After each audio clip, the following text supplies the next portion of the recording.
I'm going to go over Python operators. I think I have videos for everything from home through booleans. It's been a while since I've done some of these.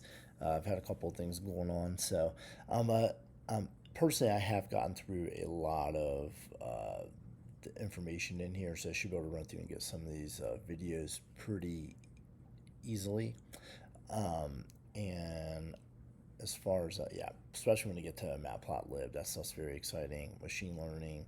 I have a background. I'm not a statistics major, but I certainly have done my fair share of statistics. I can get into some of this when we get down here to machine learning. So Python DSA, that'll be a little more interesting. I have done some SQL. So, all right, so but we're going to start up here, Python operators, and just continue with the series. So, Python operators pretty much is just arithmetic. So if you're trying to add, you're going to use the plus sign. Now, subtract the dash or the minus sign is usually over on the top right of your keyboard next to the zero. For subtraction, division, it's the slash or bottom right question mark, and then multiplication, it's usually the shift 8 asterisk. Now those are just some bare basic ones. There are a ton of others, and they use different signs. I really would have to go into modulus a little bit. Exponentials, if you used a calculator, such as say a grapher, you could write 2 and then use this little h for 2 and then hit enter, and then that'll tell you what 2 to the second power is. It's 4. But within Python, you're not going to use that. And I've made a mistake of hitting Shift 6, which is the up arrow, but you're actually going to use these 2 asterisks. So you just have to get a little familiar with what the nomenclature is, or the actual operator signs that you're going to be using. Here are a ton of others. What I would suggest doing is just learning the main ones that you need. And then, so note, obviously these are the main ones that you probably want to know. And then equals, and then I would just bookmark the page. These are the ones you're going to use 90% of the times right here. So, all right, comparison operators, these are good to know too. Something equal, I would definitely know the double equal.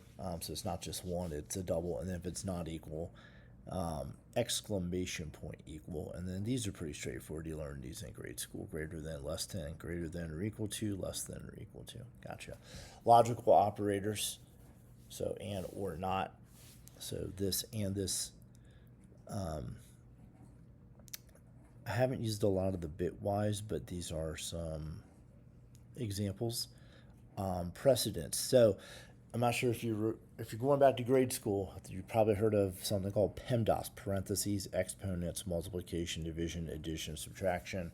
So PEMDAS certainly applies to most computer systems as well. Haven't seen an instance where it doesn't play out. So parentheses take the highest precedence, meaning values inside the parentheses are going to be evaluated first. So let's take this. You have 6 plus 3 within this first parenthesis. That's 9. And then subtract, and then 6 plus 3 again. So, but you do have the minus sign here. So you have a positive 9 minus another positive 9. So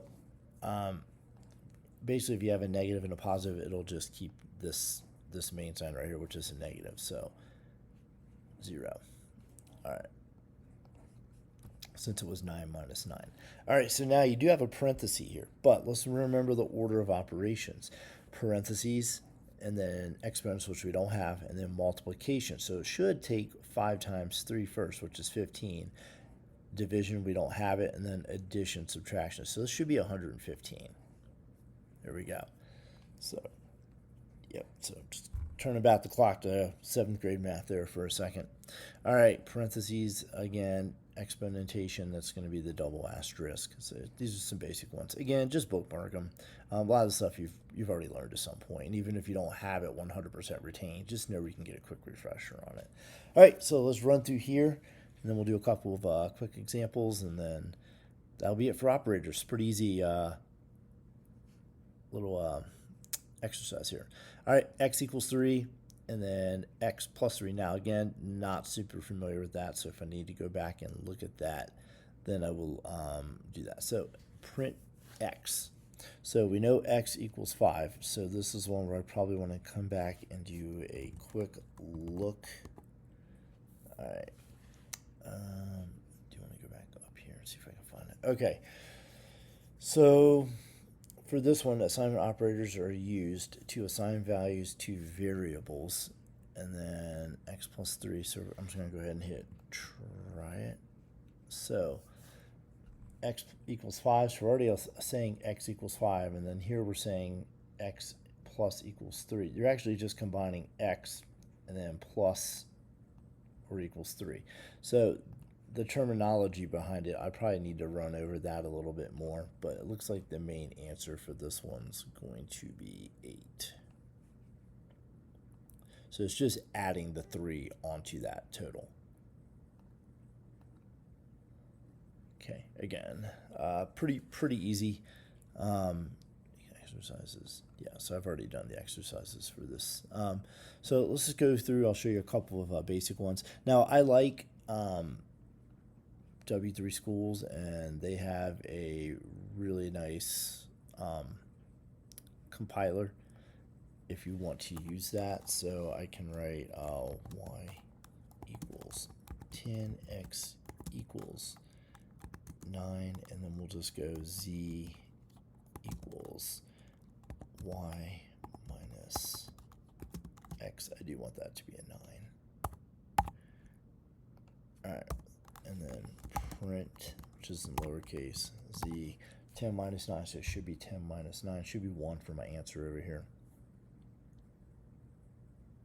It's taking this time. Okay, so this is a nice compiler. One that has a few more features that I like to use more often. Just go out to Google, and you can do this for virtually any kind of language. Just type in the phrase program iz and then the language you want. So in this case, it's Python. If it was HTML, you could do website, Java, but we're going to do Python.